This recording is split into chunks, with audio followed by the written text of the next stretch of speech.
Welcome বন্ধুরা, আজ আমরা নতুন ধরনের একটা গুণ শিখব।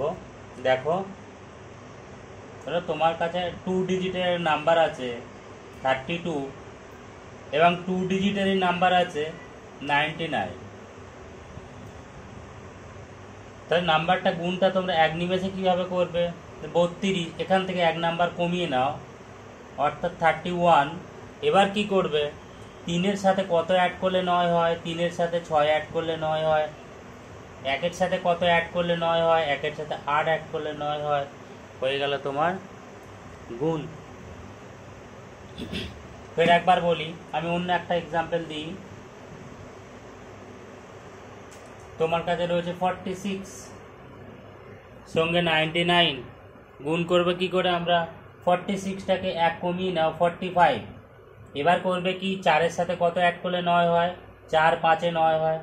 5-এর সাথে কত অ্যাড করলে 9 হয়? 5 4-এ 9 হয়। তোমার গুণফল হয়ে গেল। এখানে গুণটা করতে গেলে তোমার একটা জিনিস মাথায় রাখতে হবে, এটা যে ডাবল ডিজিট রয়েছে 29 থাকতে হবে।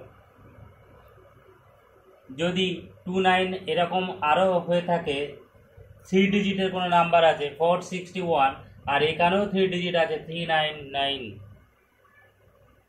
তাহলে এই ক্ষেত্রেও সেম করবে তোমরা। 461কে 460 করে নাও, এক কমিয়ে নাও। এবার কি করবে? 4-এর সাথে 5 যোগ করলে 9 হয়, 5 বসিয়ে দিলাম। 6-এর সাথে 3 যোগ করলে 9 হয়, 3 বসিয়ে দিলাম। 0-এর সাথে 9 যোগ করলে 9 হয়, 9 বসিয়ে দিলাম। তোমার গুণ হয়ে গেল। Thank you.